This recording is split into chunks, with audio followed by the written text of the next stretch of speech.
प्रभात।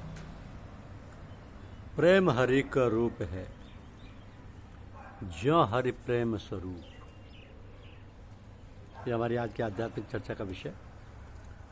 प्रेम हरि का रूप है, ज्यों हरि प्रेम स्वरूप। एक होए दो लख रहें, जिम सूरज और धूप।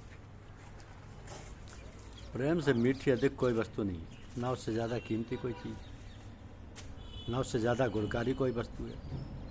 यहाँ तक कि यही ईश्वर से मिला देता है। अर्थात उस चंद्र रूपी अमृत को इस शहद रूपी प्रेम के साथ मिलाकर सेवन करते हुए, संसार यात्रा करते हुए उस प्रियतम के पास पहुँचना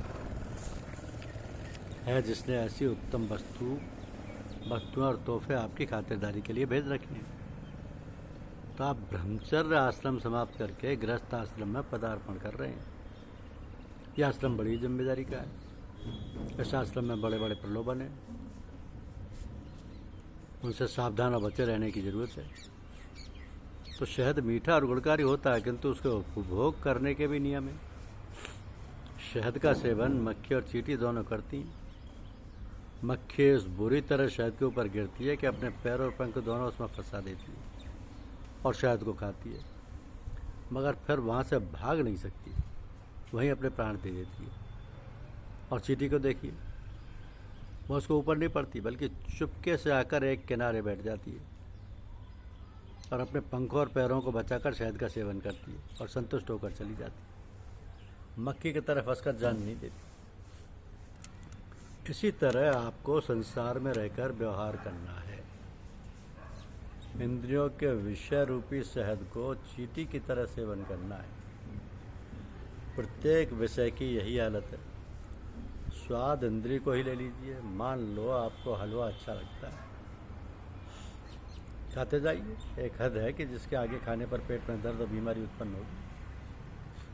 एक हद है कि जिसके आगे खाने पर पेट में दर्द और बीमारी उत्पन्न होगी और जान को जोखिम में डाल देगी। वही हलवा यदि आपने हाजमा और भूख के अनुकूल खाया तो ताकत और जीवन देगा। तो इन विषयों से तृप्ति कभी नहीं होती। बुद्धिमान पुरुष तृप्ति होने की सीमा से पहले ही उसे छोड़ देते हैं और संतोष करते हैं कि तृप्ति की सीमा को चाहने वाला कभी तृप्त नहीं होता और लाओ लाओ कहता हुआ अपने प्राण दे देता है और पीछे पछताता है। तो केवल संतोष ही एक ऐसी वस्तु है जो इन विषयों को अमृत बना देती है। प्रत्येक इंद्रिय के विषय की बात ऐसी ही है, चाहे वो गाना सुनना हो या सिनेमा देखना हो या दूसरी इंद्रियों का सुख हो, सब में मक्खी व चींटी वाली बात लागू होती है। इसीलिए प्रत्येक कार्य नेसेसिटी और लग्जरी को विचार के कीजिए। एक तो आवश्यकता है, दूसरी विलासता। तो व्यावसायिकता के लिए काम करना बुद्धिमानी है और विलासिता के लिए काम करना मूर्खता है। इसका रिएक्शन होगा और पछताना पड़ेगा। अब अपने प्रत्येक कार्य को इसी स्टैंडर्ड से नाप लीजिए।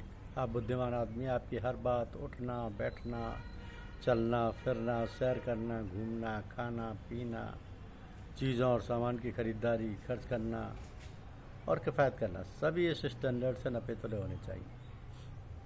यह आश्रम ऐसा है कि जिसमें बड़े बड़े लोग फंस जाते हैं। स्वामी शंकराचार्य और मंडन मिश्र को स्त्री से शास्त्रार्थ हुआ,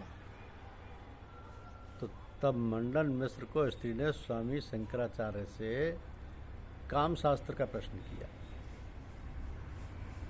ये जानकर के ब्रह्मचारी इस शास्त्र से अनभिज्ञ हैं, मैं इनको जल्दी परास्त कर दूँगी। तब स्वामी शंकराचार्य ने उत्तर देने के लिए 1 माह की अवधि मांगी और अपना शरीर शिष्यों को सुपुर्द करके एक राजा के शरीर में, जो अभी मरा था, प्रवेश कर गए। वहाँ जाकर राज्य वैभव और सामग्री तथा रनवास आदि का भोग करने लगे। तो उसमें ऐसे व्यस्त हुए कि अपने शरीर में फिर वापस आने को भूल गए। जब उनको शिष्यों ने देखा कि जो अवधि स्वामी शंकराचार्य बतला गए थे वो तो बीत गई और वह वापस अपने शरीर में नहीं आए, तब शिष्य लोग उनकी खोज में निकले और उनको चेतावनी देकर वापस लाए। इसलिए स्वर्ग से जब तक निकाले नहीं जाते लोग वापस नहीं आते। इस आश्रम में प्रलोभनों से बचने के लिए बहुत सावधान रहना पड़ता है। यहाँ पर दूसरों के वैभवों को देखकर अपनी स्थिति और परिस्थिति भूलकर उनकी तरफ दौड़ने लग जाता है और उनकी स्पर्धा में हानि कर बैठता है। तो जब कभी किसी को अपने से ऊंचा और बहुत अच्छा देखे तो उसी समय झुककर अपने से नीचे वाले को भी देख ले, तब संतोष होता है। इस प्रकार आप भी विचार से काम लीजिए। इसीलिए ये आवश्यक है कि आवश्यकताओं को पूरा किया जाए, विलासिताओं को नहीं। आवश्यकताओं की तरफ पूरा ध्यान दीजिए। घर परिवार कुटुंब की वो उनको पूरा करना आवश्यक है। बाकी तो तुलसीदास जी कहते हैं कि मन जाही राच्यों मिले, सोबर सहज सुंदर सांवरो। तो फिर जब दोबारा आप मिलें, वही संतत भी यही प्यारी। इसलिए मोह ना रखें। मोह एक माया है। ग्रस्त जीवन को इसी तरह आनंद और शांति के साथ व्यतीत करो। ईश्वर का सच्चा प्रेम प्राप्त करने के लिए घर गृहस्थी में सबके साथ मिलजुल कर रह करना चाहिए। समय पर पूजा पाठ करना चाहिए। गुरुदेव की आज्ञा अनुसार संध्या करनी चाहिए, क्योंकि भगवान स्वयं तुम्हारे समक्ष उपस्थित है। उनकी आज्ञा मानो तन मन धन से। यही सबसे बड़ा तप है। कुछ करने की ज़रूरत नहीं। समय से पूजा करो, समय से संध्या करो, प्रतिदिन ईश्वर को याद करो। घर गृहस्थी सकुशल चलेगी। धन्यवाद। यूट्यूब चैनल को लाइक और सब्सक्राइब अवश्य कीजिए। शुक्रिया।